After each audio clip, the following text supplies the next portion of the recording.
이렇게 좋은 교회에 부임하게 되어서 또 여러분들과 함께 신앙생활 이어나갈 수 있음에 하나님께 감사드립니다.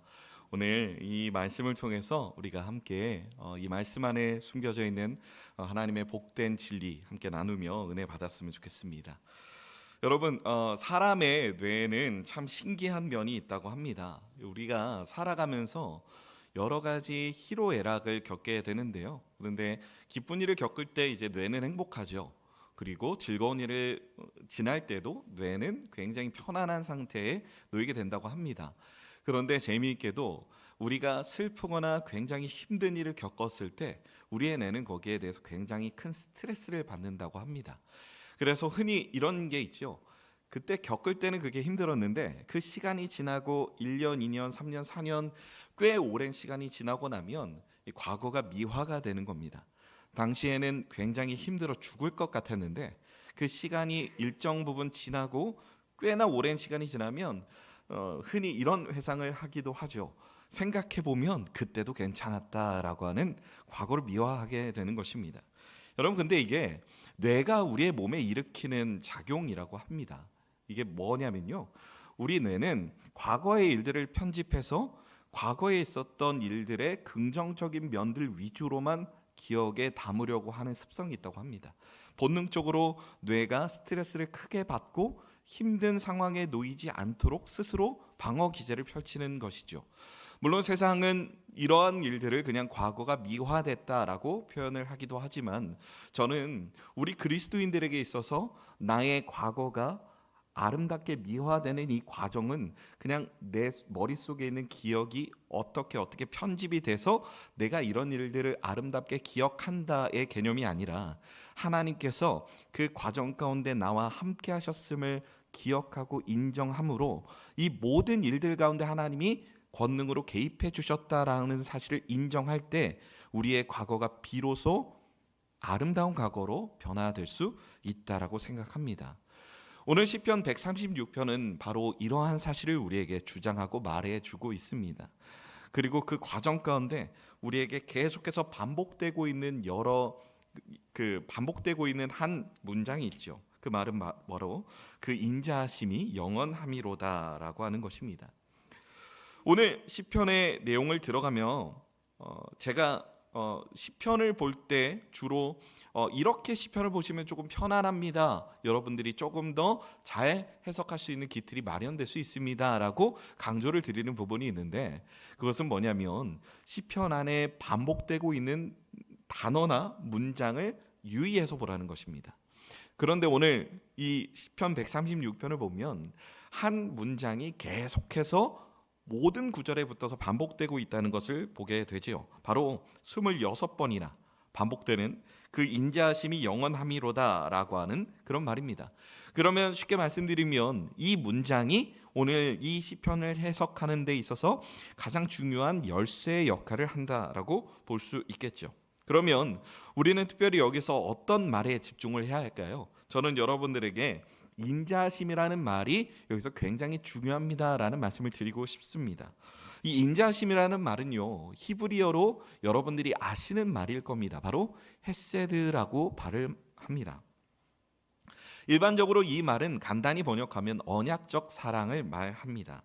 그러나 여기서 더 깊이 들어가면 이 단어가 단순히 언약을 지키는 사랑 이상의 굉장히 중요한 의미를 지닌다는 것을 확인할 수 있습니다. 제가 신대원 시절 저희 반을 지도하셨던 지도 교수님이 이제 특강을 여시고 이 특강 가운데 헤세드라고 하는 단어를 설명을 해주신 적이 있습니다. 그때 하셨던 설명이 저는 굉장히 인상 깊어서 제가 한 켠에 이렇게 메모를 해놨다가 종종 보곤 했는데 이렇게 설명을 해주셨어요. 헤세드란 굳이 하지 않아도 되는 일을 목숨을 걸고 최선을 다해 베푸는 사랑이다라고 하는 것입니다. 언약적인 사랑, 즉 여러분 우리가 하나님과 언약을 내가 맺겠다라고 결심해서 맺는 것이 아닙니다. 하나님이 나를 먼저 사랑하셨고 나를 찾아주셨기 때문에 하나님의 의지대로 언약을 맺은 것이죠. 그리고 하나님은 헤세드, 즉 언약의 사랑을 우리에게 베풀어 주십니다. 그러면 이 사랑을 하시겠다라고 결심한 분은 내가 아니라 하나님 한 분이죠. 그러면 이 언약을 지키기 위해서 최선을 다하는 건 사실 우리가 아니라 하나님 한 분이었다는 겁니다. 그러니까 우리의 인생에 참으로 많은 희로애락이 있고 참으로 많은 일들이 벌어지는데 이 모든 일들 가운데 하나님의 헤세드의 사랑, 정말 우리를 사랑하심으로 모든 것을 다 던지시면서까지 우리를 사랑하시는 그 하나님의 사랑이 우리의 삶의 매 순간순간마다 작용했기 때문에 우리는 과거의 미화가 아니라 내가 살아낸 모든 삶의 시간 가운데 하나님의 사랑이 함께 했고 그 권능이 나의 삶을 휘감고 있기 때문에 그 과거가 나에게 아름다운 시간이다라고 고백할 수 있는 근거가 생긴다는 것입니다. 따라서 이 시편은 단순한 역사의 나열이라고 보기에는 무리가 있죠. 하나님의 헤세드, 곧 언약적인 사랑이 우리가 살아낸 모든 시간 가운데 모든 사건의 배후에 있었다는 사실을 반복적으로 새기게 하도록 만드는 신앙의 교육의 목적으로 쓰여진 시편이라 할 수 있을 것입니다. 우리는 이렇게 계속해서 반복되는 헤세드의 사랑이 우리의 삶에 어떤 의미가 있는지 오늘 말씀을 통해서 한번 살펴보고자 합니다. 이제 본문 1절부터 9절까지를 우리가 먼저 한번 살펴보았으면 좋겠습니다. 여러분, 이 1절부터 9절까지의 본문은요, 시편 136편을 해석하는 데 있어서 굉장히 중요한 전환점을 보여줍니다. 본문은 먼저 온 우주를 다스리시는 크신 하나님을 언급합니다. 그리고 나서 어떤 것을 언급하냐면 역사 속에서 역사하신 하나님, 이스라엘 백성들의 모든 시간들을 이끌어내신 하나님을 고백합니다. 그리고 나서 이 고백의 끝, 즉 클라이막스는 어디를 향해 가냐면 비천한 개인을 돌보시는 하나님으로 갑니다. 즉 굉장히 크신 세상을 만드시는 하나님으로 엄청나게 하나님을 크게 언급했다가 그리고 한 민족을 돌보시는 하나님으로 시야가 좁혀집니다. 그리고 그 하나님의 시야는 한 개인을 돌보시는 것으로 이렇게 굉장히 좁아지는 것을 볼 수 있죠. 즉 이 세상을 만드신 전능하신 하나님이 아무것도 아닌 것 같은 비천한 한 사람의 인간을 돌보시는 하나님이라는 것을 우리가 깨달아야 마땅하다는 것을 오늘 이 시편은 우리에게 분명히 말해주고 있다는 것입니다. 여러분, 그 인자하심이 영원함이로다 라는 이 문장을 통해서 우리가 한 가지 확인할 것이 있습니다. 하나님의 인자하심이 모든 시간 가운데 드러나는데, 근데 그 인자하심이 영원함, 즉 시간의 구애를 받지 않는 모든 순간 가운데 하나님의 인자하심은 항상 나타난다는 것입니다. 그런 의미에서 우리가 먼저 2절 말씀을 함께 살펴보길 원하는데요, 우리 2절 말씀 다 같이 합독하겠습니다. 시작. 신들 중에 뛰어난 하나님께 감사하라. 그 인자하심이 영원함이로다. 여러분, 고대 사람들은 세상의 질서를 주관하는 수많은 신들이 있다라고 믿었습니다. 즉 이 말씀은 그 모든 신들보다 뛰어나신 하나님이 얼마나 크고 광대하고 위대한 분인지를 우리에게 말해주고 있다는 것입니다. 세상의 주관자라 여겨지던 수많은 신들과는 비교도 되지 않을 하나님의 권능은 이 세상을 창조하신 하나님의 창조의 섭리 가운데 분명히 세상에 밝히 보여 드러났다는 것이죠. 즉 이 시편 기자는 창조의 사건을 우리에게 떠올리며 하나님이 이 창조의 사건을 통해 우리에게 무엇을 주고자 하시는지를 보여주고 있다는 것입니다. 여러분, 이 세상의 창조가 되기 전의 상태가 어떠했는지 창세기는 우리에게 이렇게 말합니다. 이 세상에 뭐가 없었다고요? 빛이 없었다. 즉 흑암이 깊음 위에 있고 땅이 혼돈하고 공허했다. 즉 세상의 창조 이전의 상태는 세 가지를 대표합니다. 모든 세상 가운데 빛이 없는 흑암이 깊음 위에 있습니다. 그리고 공허합니다. 모든 것이 비어 있습니다. 그리고 혼돈합니다. 질서가 없다는 것이죠. 그런데 하나님은 이러한 세상 가운데 하늘과 땅을 만드시고 우리에게 빛을 주셔서 낮과 밤을 허락하셨습니다. 그리고 이 세상 가운데 많은 것들을 채우심으로 하나님의 충만하심의 역사가 이 땅 가운데 드러나도록 하셨습니다. 그래서 우리는, 그리고 이스라엘 백성들은, 그리고 구약의 많은 사람들은 창조의 하나님을 고백할 때마다 하나님이 얼마나 전능하신지에 대해서 많은 사람들에게 알리기 위해서 노력합니다. 우리가 대표적으로 봤던 로마서에서 사도 바울도 창조의 하나님을 언급할 때 그 하나님이 우리 안에 없던 의가 창조의 하나님의 능력으로 말미암아 생겨나게 하실 수 있는 분이라는 것을, 우리에게 없던 생명이 살아나게 하실 수 있는 분이라는 것을 그 로마서 말씀에서도 주장했듯이, 이 창조의 하나님은 사실 이스라엘 백성들에게 하나님을 찬양하는 최고의 칭찬이자 찬양의 제목이라 할 수 있는 것이죠. 하나님이 그만큼 광대하시고 권능이 크시다는 것입니다.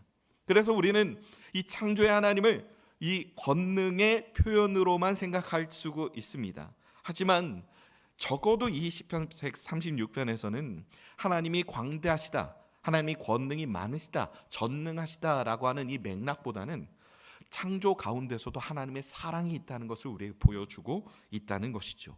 여러분, 빛을 주셨다는 것은 어떤 의미입니까? 혼돈 가운데에서 우리가 길을 잃지 않고 세상을 밝히 보도록 하신 하나님의 사랑의 배려가 이 세상 가운데 놓여 있는 것입니다. 무언가를 볼 수 있고 그 가운데서 우리가 서로가 서로를 바라보며 교제를 할 수 있도록 사랑의 장을 빛을 통해서 열어주신 것이죠. 그리고 하늘과 땅을 나누어 질서를 세우신 것은 이 요동치는 세상 가운데서도 우리가 안전하게 머물 수 있는 피난처를 우리에게 제공해 주실 이유라는 것입니다. 그리고 모든 것이 비어있던 이곳에 많은 생명을 통해 충만하게 채우신 이유는 우리의 삶에 부족함이 없도록 예비하신 풍성한 사랑의 공급이었습니다. 온 우주를 만드신 창조의 하나님이 바로 사랑의 하나님이었다는 것입니다. 그러면 1절부터 9절까지 사랑의 하나님이 언급됐다면 그 사랑의 하나님이 한 민족을 어떻게 이끌어내셨는지를 우리는 그 이후에 이어지는 말씀을 통해서 볼 필요가 있겠죠. 바로 오늘 보면 10절 말씀인데요, 우리 10절 말씀 다 같이 합독하겠습니다. 애굽의 장자를 치신 이에게 감사하라. 그 인자하심이 영원함이로다. 여러분, 이스라엘의 역사를 가장 먼저 기억할 때 우리가 제일 먼저 떠오르는 건 바로 출애굽의 역사입니다. 그런데 여러분, 우리에게는 이 출애굽의 역사가 하나님의 놀라우신 권능을 드러내는 사건이고, 이 사건을 통해 바로 왕과 그리고 당대 최강의 강대국이라고 불렸던 애굽이 무너지는 이 과정들을 우리는 기억하게 됩니다. 그런데 여러분, 이스라엘 백성들의 입장에서도 그랬겠습니까? 여러분, 본문에는 하나님의 권능이 얼마나 크신지 위주로 언급이 되어 있는 것 같지만 사실 그 일을 겪었던 이스라엘 백성들에게 이 모든 시간을 관통하는 과정은 비극을 그대로 맞이해야 하는 시간이었습니다. 애굽의 장자가 죽어나가고 그리고 많은 일들이 10가지 재앙이 애굽을 닥쳤을 때 여러분, 이스라엘 백성들에게는 하나님의 능력을 찬양할 시간이기도 했지만 바로 왕에게 우리가 언제 죽을지 몰라 전전긍긍해야 했던 시간이었습니다. 홍해를 가라지게 하셔서 그 홍해를 정말 멋지게 건너는, 과거를 돌아보면 너무나도 아름다웠고 전능하신 하나님이 드러나는 시간이었지만 여러분, 그때 당시 이스라엘 백성들에겐 진짜 내가 죽을 수도 있겠다라는 그런 생각이 들었던 시간이었습니다. 그래서 그들은요, 모세에게 이 모든 원망과 불신을 쏟아내었습니다. 당신 때문에 우리가 이곳에서 죽게 생겼다는 말이죠. 그 이후의 시간은 어땠습니까? 하나님은 광야에서도 이스라엘 백성들을 권능으로 아름답게 돌보시긴 했지만 여러분, 이스라엘 백성들 입장에선 사실 그 시간은 행복한 꿈의 시간이 아니라 고생의 시간이었죠. 그들은 허구한 날 모세에게 원망을 하면서 당신이 괜히 우리를 이곳으로 인도해내서 우리가 이런 고생을 한다라고 하나님을 원망하는 하나의 중요한 계기였다는 것입니다. 이 말들은, 이 고백들은 한 민족을 이끄셨던 하나님의 권능을 말함과 동시에 적어도 이스라엘 백성들 입장에서는 자신들의 모든 시간들이 고생이었지만 그럼에도 불구하고 이 시간들을 통해 하나님의 헤세드, 언약적인 사랑을 확인하는 시간으로 그들의 뇌리 속에 기억이 된다는 것입니다. 제가 설교 처음에도 말씀드렸던 것처럼 우리 그리스도인들에게 과거가 미화되는 일들은 그저 내 뇌가 과거의 일들을 하나하나 차곡차곡 정리해 나가면서 부정적인 일들은 삭제하고 긍정적인 일들 위주로 기억하게 만드는 그러한 사건이 아니라, 이 사람들은 이 일들을 통해서 살아계신 하나님이 우리의 삶에 얼마만큼 큰 사랑을 베푸셨는지를 확인하는 권능의 하나님이 사랑의 하나님이다 라는 사실을 확인하는 역사적인 사건들이었다는 것입니다. 성도 여러분, 그런 의미에서 우리가 시편 136편을 통해 붙잡아야 할 핵심은 무엇이겠습니까?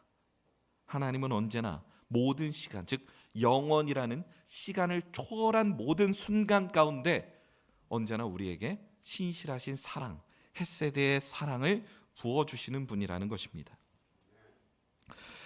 창조의 시작, 즉 창조의 하나님이 하나님의 능력을 과시하시는 것이 아니라 이 모든 흔적들 가운데 하나님은 우리를 사랑하심으로 이 모든 것들을 행하셨음을 우리는 보았습니다.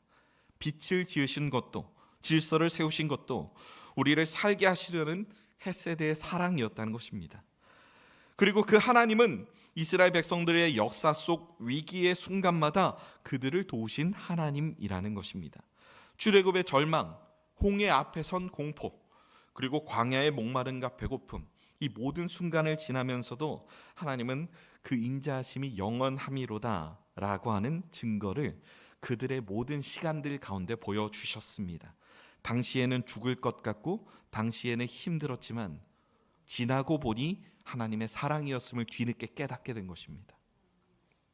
고난과 절망의 시간조차 하나님의 사랑이 끊어지지 않았음을 이스라엘의 모든 역사를 통해 증명하고 있다는 것입니다.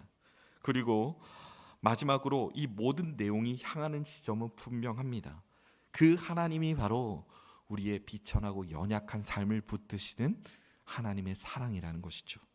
오늘 본문 23절은 우리에게 그런 의미에서 굉장히 중요한 말씀을 하고 있습니다. 우리 23절 말씀 다 같이 합독하겠습니다. 우리를 비천한 가운데에서도 기억해 주신 이에게 감사하라. 그 인자하심이 영원함이로다. 아멘. 여러분, 여기서 비천함은 이 본문 안에서 포로되었던 이스라엘의 낮아지고 수치스러운 처지를 말함과 동시에요, 우리의 죄와 연약함 속에 낮아진 오늘날 우리의 모든 모습도 포함한 개념입니다. 온 우주를 창조하신 하나님, 이스라엘의 역사를 주관하신 하나님께서 바로 그 비천한 우리를 기억하시고 우리 개개인에게 그 헤세드의 사랑을 베풀어 주시는 분이라는 것입니다. 여러분, 신앙생활을 하다 보면 우리가 빠질 수 있는 아주 무서운 함정이 있습니다. 무슨 함정입니까? 교회에도 주연이 되는 주인공이 있고 나는 그저 하나님의 주목을 받지 못한 n분의 1의 삶을 살아가는 사람이다라고 하는 거짓 메시지입니다. 여러분, 하나님이 우리 개개인의 삶을 돌아보시는 것이 불가능한 일일까요? 그렇지 않다는 걸 우리는 머리로는 고백하고 있지만 뭔가 특별한 은혜를 겪는 어떤 사람, 그리고 맨 앞장서서 놀라운 하나님의 은혜를 함께 고백하며 나아가는, 정말 교회 안에서도 주류라고 부를 수 있는 그런 몇몇 분들의 삶을 볼 때 내 삶이 너무 초라하고 작게 느껴져서 나는 그냥 많은 사람들 군중 속에 속한 n분의 1의 삶을 살아가고 있다고 생각하게 되는 것, 여러분, 이것이 우리가 신앙생활을 하면서 가질 수 있는 무서운 착각이라는 것입니다.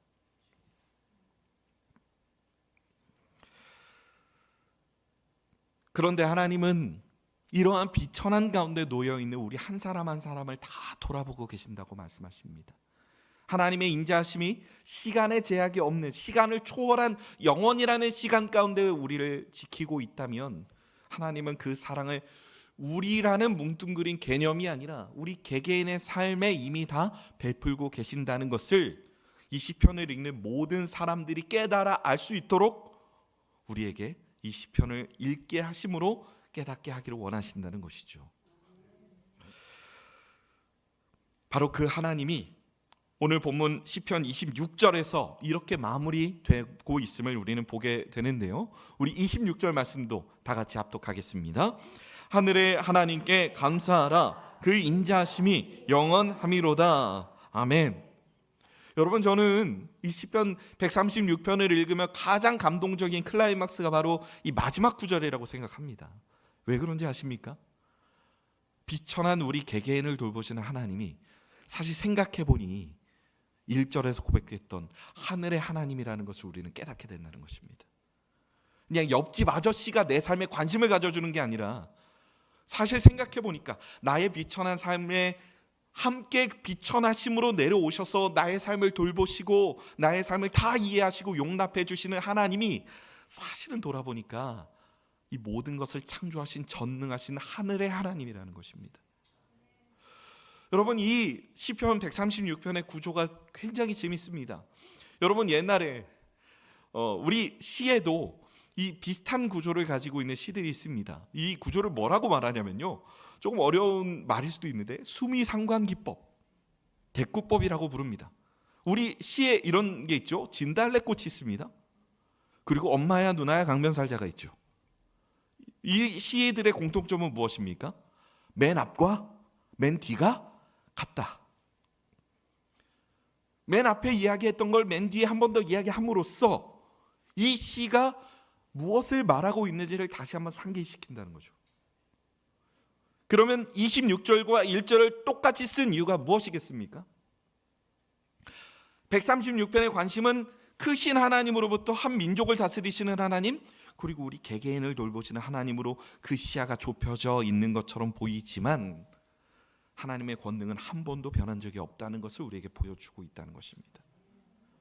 우리 개개인의 비천한 인생을 돌보시는 하나님이 전능하신 하나님이라는 것을 너희는 기억해 알라라고 시편의 기자는 우리에게 가르쳐주고 있다는 것이죠.